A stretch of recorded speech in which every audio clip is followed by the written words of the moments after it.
yaşayır. Bir əsrdən çox yaşlı olan bina hər an uça bilər. Sakinlər hər an ölümlə üz-üzə qaldıqlarını deyir. Qəzalı binada yaşayan sakinlərin həyatı təhlükədən xilas ediləcəkmi?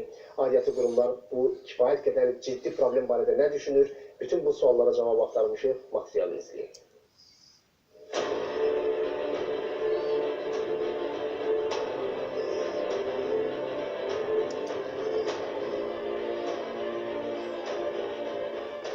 Yaşayış binasının demək olar ki, hər tərəfində eyni mənzərə hökm sürür.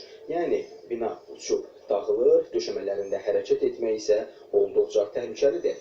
Amma buna baxmayaraq Nəsimi rayonu İzzət Həmidov və Eldar Tağızadə küçələrində yaşayan sakinlər bu vəziyyətdə dözməyə məcburdurlar. İndi bu binada 13 ailə yaşayır. Sakinlər deyir ki, 1900-cü ildə inşa olunan binanın istismar müddəti başa çatdığından hər an uçma təhlükəsi var. Elə bu səbəbdən bəzi sakinlər evlərini tərk edərək kirayələrə köçür. Binanın qəzalı vəziyyətdə olması ilə bağlı dəfələrlə əraziyə baxış keçirilib. Amma sakinlərə nə vaxt köçürüləcəkləri barədə dəqiq söz deyilməyib. Yuxarı mərtəbənin taxtaları çürüyüb.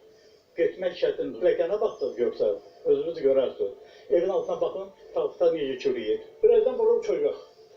İçəridə kim öldü, kim qaldı, Allah bilir. Buna bax, bütün çatlayıb. O bina tikiləndən sonra bura çatlayıb gedir. Bütün evlər çöküb qardaş. Gedə o da mənim patalokum gecə yatanda bir cırt gələndə deyirəm, bu dəqiqə başıma töküləcək. Nəsimi rayon Mənzil Kommunal Təsərrüfat Birliyindən bildirildi ki, binanın istismar müddəti başa çatdığından təmiri mümkün deyil.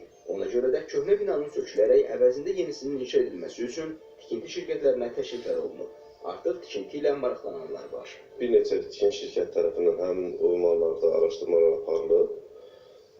Müəyyən sənədləşmə işləri aparılmışdır. Əhalinin sayı, mənzillərin kvadraturalarla müəyyən danlar götürülmüşdür.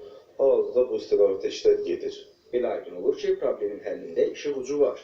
İndi sakinlərə tikinti şirkətinin təklif edəcəyi şərtlərlə razılaşıb, qəzalı evlərdən çıxacaqları günü gözləməyə qalır. Əhməd Məmmədov, Rahil Bəhlulzadə, ATV Xəbər.